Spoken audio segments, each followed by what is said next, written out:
Bom, meus amigos, vamos falar hoje sobre as teorias racistas e deterministas que marcaram o século XIX e boa parte do século XX, se espalhando pelo mundo inteiro e promovendo, proporcionando, tendo como consequências coisas absurdas, gravíssimas, massacres étnicos, uma superexploração do homem pelo homem, o horror da violência, como nós veremos. Bom, comecemos da seguinte maneira. Qual era o contexto que a Europa vivia naquele século XIX? O século XIX foi um século de crescimento populacional. Observa aqui, ó. Até porque a Revolução Industrial Inglesa, que depois no século XIX se espalha pelo continente europeu, ela gerava uma demanda de mão de obra muito grande. E isso fez com que diversos governos, aí está o exemplo inglês, diversos governos europeus estimulassem o crescimento dessa mão de obra. Se a gente perceber, dentro da trajetória inglesa, desde o século X até o século XVIII, se tornaram 7 milhões de habitantes. Em 120 anos, esse número dobrou. Essa população ela cresceu muito e havia, portanto, excedentes populacionais. Com a concentração da propriedade da terra, já que a generalização dos cercamentos e da propriedade capitalista da terra se estabeleceu no continente europeu e depois também em leis como a Homestead Act norte-americana, a lei de terras brasileira, nós tivemos uma tendência à concentração da propriedade. E isso gerava também um êxodo rural significativo, porque acompanhando a revolução das indústrias de tecidos, também havia uma mecanização do campo. Não é de graça que movimentos sociais significativos, tensões sociais estão aí, movimentos sociais significativos, espontâneos, violentos, como o ludismo, a quebra das máquinas, mas também uma mobilização da classe trabalhadora de uma maneira organizativa, cooperativa, com sindicalização, com o movimento cartista, com a luta por participação política e o advento de teorias socialistas, que nós já estudamos. Essas tensões sociais eram muito grandes na Europa e os excedentes populacionais, eles acabaram se transformando num problema socioeconômico, com medidas bastante graves, violentas, como a criação das casas dos pobres na Inglaterra, as casas de detenção das pessoas que estavam sem trabalho, e a formação de bairros absolutamente miserabilizados dessas camadas trabalhadoras, sem quaisquer condições salubres de vida e sanitarismo. É claro que muitos europeus acabaram vindo para a América. A América acabou sendo um fator decisivo de escoamento dessa população excedente. Mas as teorias que apareciam lá no século XIX, elas traziam interpretações cientificistas, naquele momento concebidas de uma maneira cientificista, para as soluções para esses problemas de tensões socioeconômicas que apareciam no continente europeu. A primeira teoria que eu quero passar para vocês é a teoria malthusiana, Thomas Malthus. Lembra que ele que era o cara que dizia que a população crescia em progressão geométrica, enquanto que a produção crescia em progressão aritmética. Portanto, inevitavelmente, olha que determinismo, inevitavelmente acabaria faltando comida para a população. E aí, vamos dar uma olhada nas soluções que ele apontava. Olha o que ele coloca como proposição positiva, gente. Elemento positivo, gente. Aumentar a taxa da mortalidade através da própria fome, da miséria. Ele não coloca como um programa de governo isso, mas ele vê de maneira positiva, como elementos de controle populacional, a disseminação de epidemias de fome, a miséria, as próprias pragas e as guerras como um componente importante. Não se esqueçam que o século XIX é o século do neocolonialismo. A conquista da África e da Ásia foi feita com multidões de europeus sendo arregimentados como soldados para massacrarem aquelas populações da África e da Ásia, como nós estudaremos guerras de resistência na parte seguinte da aula. E elementos preventivos, aí olha só, a reduzir a taxa de natalidade, e aí olha só que tipo de pensamento. Observem como nós temos, por exemplo, até hoje, a preconização dessa ideia da abstinência sexual como um componente decisivo, não apenas para o componente da mores, da moralidade da sociedade, mas para o próprio controle da sociedade de uma maneira geral. e esterilidade. Percebam que o que nós temos aqui é basicamente uma visão de um Estado que se propõe a colocar, em primeiro lugar, uma imposição de padrões morais, em segundo lugar, uma esterilização e uma política de controle de nascimentos que ela é de cima para baixo. Não existe aí uma preocupação com a educação da sexualidade. E parece que, pelo menos aqui no Brasil, nós até hoje estabelecemos mais umas soluções que são impositivas do que propriamente educativas. É hoje, né? Essa é a primeira das teorias. Deixa eu jogar para ti a próxima. Agora a gente está chegando num cara já da segunda metade do século XIX, que é esse cara aqui, ó, Spencer. Esse cara ele vai trazer para o âmbito da sociedade a teoria da evolução das espécies de Darwin, de acordo com aquela ideia do mais apto, aquele que é mais capaz de se adaptar ao meio, ele irá desenvolver uma perspectiva de, dentro da seleção natural das espécies, se sobrepor, se salvar, evoluir. E o darwinismo social, por que eu chamo também de organicismo? Porque ele trabalha a sociedade como um todo orgânico.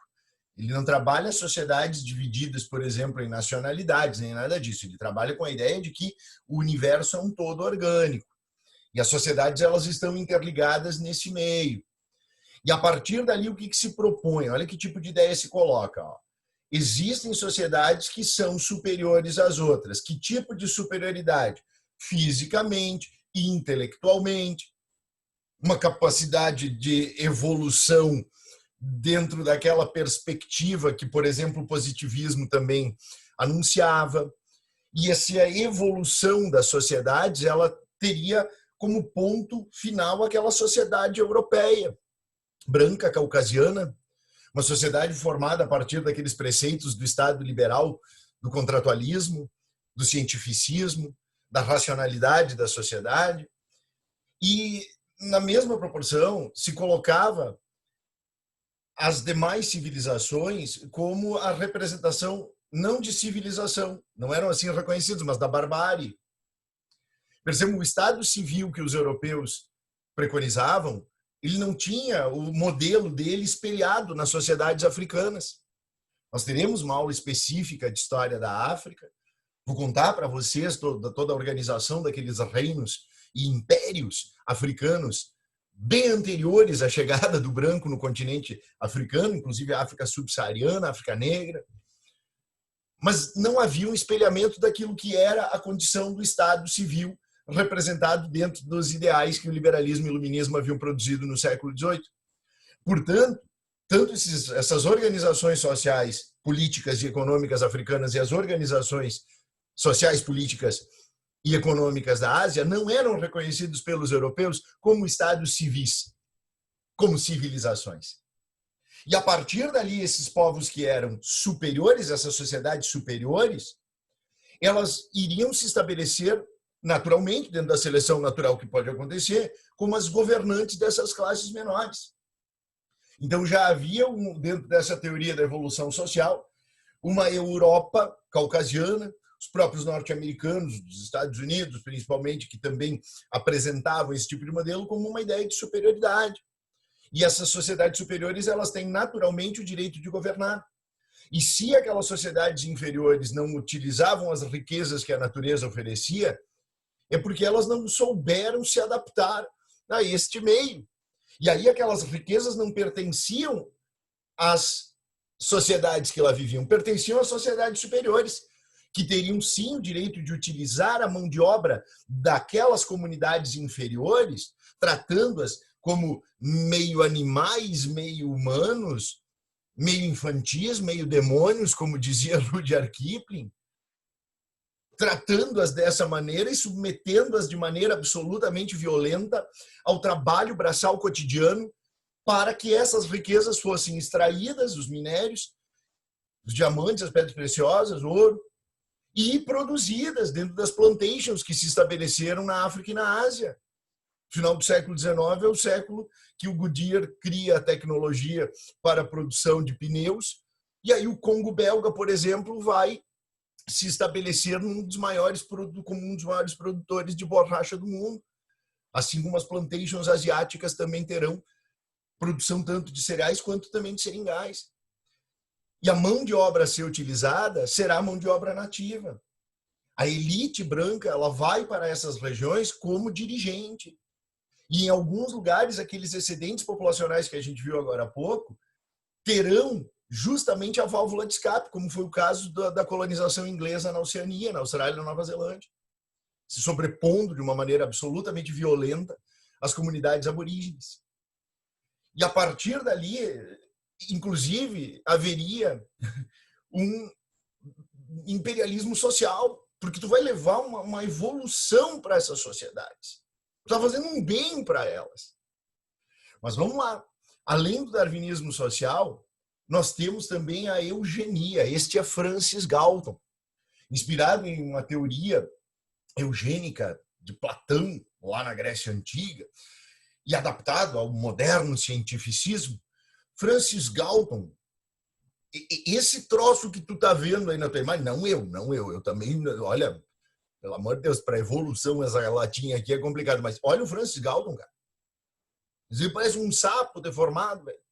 E ele era exatamente o defensor daquela teoria de criação de uma raça superior a partir da seleção genética, do aprimoramento genético, da eugenia. A eugenia seria considerada a mãe de todas as ciências. Todas as demais ciências que levariam à evolução da sociedade serviriam à ciência das ciências, a eugenia, capaz de produzir um aprimoramento genético que conduziria à produção de cada vez mais gerações superiores, superiores e superiores, semeando uma sociedade que evoluiria permanentemente em direção ao super-homem. Não um super-homem nietzschiano, mas a um homem sempre aprimorado. E, evidentemente, olha só, a construção eugênica ali colocada, observem, tu tem toda uma genética branca. As teorias de branqueamento da população, elas se sustentavam dessa maneira, inclusive trabalhando com a antropometria e se estabelecendo os ideais de acasalamento, que por vezes eram levados na busca, olhem só, a perfeita criança. Durante muito tempo existiram esses concursos para a criança mais bela, a criança mais perfeita, a criança mais adequada. E ela, evidentemente, tem essa carinha branca caucasiana, anglo-saxã, germânica. E a partir dessas teorias, nós tivemos campanhas de esterilização massiva. Eu vou passando algumas questões para vocês. Campanhas de esterilização massivas em diversos povos europeus. Na Escandinávia, em busca de pessoas perfeitas, se selecionavam homens com uma antropometria média de altura razoavelmente alta, inclusive se fazia as medições das próprias genitálias dos homens e das mulheres e se esterilizava aqueles que não se enquadrassem num determinado padrão antropométrico. Na Rússia se media o crânio das pessoas. Na Alemanha se fazia uma seleção genética permanente. Os nazistas, inclusive, tinham campos onde mulheres consideradas perfeitas eram levadas para servirem para a procriação. E soldados eram levados para lá sem que os dois se vissem, se colocava uma barreira invisível, uma cortina, para gerar uma invisibilidade entre a mulher que receberia aquele homem que também se enquadraria na genética superior, e se produziam crianças a partir disso. A criança, depois que o pai germinasse a mulher, ela ia gerada e ela seria criada naqueles campos para produzir uma super-raça adequada a todos esses padrões. E da mesma maneira, observem a iniciativa de se colocar a semelhança efetiva dos negros, dos aborígenes, com os seus ancestrais mais primitivos, inclusive os primatas. Aqui mais e mais cenas de antropometria, os diferentes tipos humanos que lá existiam, e as teorias e leis que determinavam a obrigatoriedade, a proibição de casamentos interraciais. Já havia isso na África do Sul no final do século XIX, se estabeleceu em diversos estados norte-americanos, acompanhando inclusive aquelas leis Jim Crow que nós já estudamos. E em busca dessa superioridade, o ideal de branqueamento que aparece aqui nessa imagem, as 3 gerações de uma família, percebam que a mulher em pé é a mãe e a avó, a filha dela já é mais branca e é casada com um branco e produz um filho ainda mais branco. As teorias de branqueamento da população viabilizaram leis de atração de imigrantes e de proibição da vinda de negros para o continente americano em diversos países, como a Lei Brasileira de 1867. O Brasil produziu uma sociedade eugenista, liderada, por exemplo, pelo médico Renato Kell. E a partir dali, essas teorias deterministas, elas também condicionavam processos de urbanização projetados de uma maneira racionalista, fazendo aquelas faxinas dos centros da cidade, como aconteceu na prefeitura de Pereira Passos, no Rio de Janeiro, destruição dos cortiços. E a partir dali nós temos também teorias que associavam determinadas características físicas como propensas à criminalidade. Esse é o médico e jurista italiano Cesare Lombroso. E ele era um cara que trabalhava com a ideia de que existiam tipos genéticos caracterizando a propensão à criminalidade e à insanidade. E aí ele já desejava, já defendia a ideia de se estabelecer uma seleção anterior e a criatura que apresentasse aquela característica física, ela já seria ou aprisionada ou trancafiada ou seria afastada da sociedade. E que tipo de pensamento isso traz? Ora, vamos pegar Machado de Assis, a personagem fundamental que aparece no filme Carregada com a Eugenia só podia se chamar Eugênia, que era bela, mas coxa, e que, mesmo despertando o amor de Brás, ela é deixada de lado e ela só reaparece ao final do livro, esmolando praticamente num cortiço. Ela é segregada, deixada de lado por ser coxa. E os sanatórios do final do século XIX, início do século XX, viravam verdadeiros depósitos de pessoas com problemas físicos e mentais. E os tratamentos envolviam choques elétricos, envolviam a violência, jatos frios de água e a violência permanente. E as famílias mais abastadas que tinham filhos com síndromes como Down, as trancafiavam no porão, muitas vezes acorrentadas para que ninguém os visse, ou simplesmente os abandonavam para morrer à mercê da própria sociedade. Os horrores que lá foram produzidos resultariam, claro, naquele processo que o nazismo se transformou. E essas teorias elas serviram como uma base ideológica para o imperialismo. Aqui está um descendente de ingleses, filho de governantes que a Inglaterra mandou, adidos políticos que a Inglaterra mandou para a Índia, Rudyard Kipling, um poeta sensacional, mas um defensor aberto daquilo que ele chamava de fardo do homem branco. Ele dizia que o homem branco deveria mandar os melhores dos seus filhos numa ação filantrópica, humanitária, cristã, civilizatória, para transformar os povos meio infantis, meio demônios, como povos capazes de receber aquela evolução de uma maneira dominante e servirem como a classe trabalhadora para a produção das riquezas. Kipling produziu o livro das selvas, talvez o seu mais famoso, com o personagem Mowgli, o menino lobo. Percebam, dentro dessas teorias evolucionistas, nós temos a figura de Mowgli, que representa também um pouco daquele elemento do bom selvagem russoniano. O Mowgli só não é igual aos outros indianos, mesmo que fenotipicamente seja, porque a sua criação, a sua formação de valores, ela se dá nas selvas. Ela não se dá com os humanos do seu grupo. E por isso ele é aquela tábua rasa, ele é a folha em branco capaz de receber os verdadeiros valores da cristandade e da humanidade europeia. E a colonização das mentes acabaria sendo um fator decisivo para esse imperialismo. Da mesma maneira, personagens como Tarzan, o homem macaco,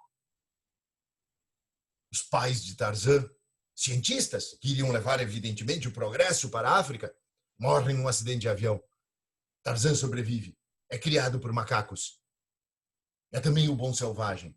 Não se contamina pelos valores daquelas tribos irascíveis de africanos e salva a África. O tráfico de marfim, o roubo do ouro, salva a África dos próprios africanos. E quando ele já está em idade adulta, é evidente que não iam colocar Tarzan procriando com uma mulher negra. Aparece Jane, acompanhando também seu pai, também cientista. E Tarzan, esse homem das selvas, se torna, esse bom selvagem, um dos símbolos da pureza dos valores brancos. Essas teorias deterministas geraram massacres e geraram também a transformação de populações nativas em atrações circenses.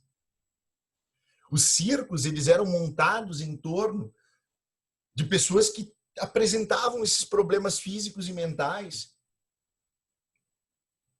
Gêmeos chipófagos, as mulheres barbudas, os anões circenses, a mulher gorila. E aqui, observem bem o que eu estou mostrando para vocês. As atrações circenses, o progenitor de um negro é uma espécie simiesca, um macaco que tem um filho negro. Observem os zoológicos humanos com canibais australianos raros, desfigurados, pessoas negras sendo observadas, habitats naturais eram criados para que aquelas pessoas fossem vistas justamente como animais em exposição. Eu estou mostrando para vocês em 1931, exposição em Paris. E nós tivemos zoológicos humanos até 1954. O último zoológico humano foi fechado em 1954 na Bélgica. E não é de graça. A Bélgica é o lugar onde o rei Leopoldo se transformou num dos maiores símbolos, tanto é que recentemente o rei da Bélgica pediu desculpas pelo que foi praticado, as atrocidades, a extração da borracha realizada por homens, mulheres, crianças, velhos, e aqueles que não atingissem suas metas diárias tinham amputados dedos, mãos, braços. E não é de graça que recentemente, em 2020, as estátuas do rei Leopoldo da Bélgica foram atacadas e foram retiradas várias delas. Está ali o rei Leopoldo com o vermelho do sangue em suas mãos. E percebam como nós ainda no imaginário temos muito uma ideia de branqueamento ainda presente. Eu vou mostrar para vocês aqui algumas dessas propagandas que mostram, por exemplo, ali, ó, a criança branca perguntando, mas vem cá, tua mãe não te lava com esse Fair Soap? Não vai te passar esse sabão bonitinho que te deixa mais branquinho? Tu é negro, logo tu é sujo. Observem a utilização desta soda como um elemento clorinol, quase cloroquina aí, né? Transformando cada vez mais o branqueamento e a felicidade deles de usarem isso para serem mais brancos. E se tu acha que isso é passado, olha essa propaganda da Benetton. É um anjo e um demônio. Observem os cabelos angelicais de um e os cabelos da outra criança produzindo os chifrinhos de Lúcifer. Recentemente, uma propaganda da Dove.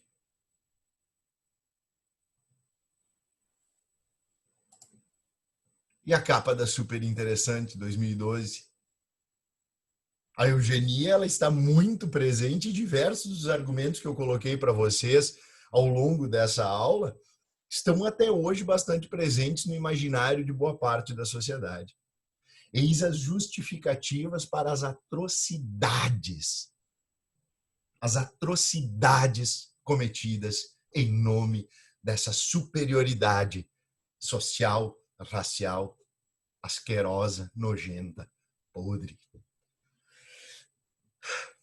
Valeu por hoje. Até a próxima.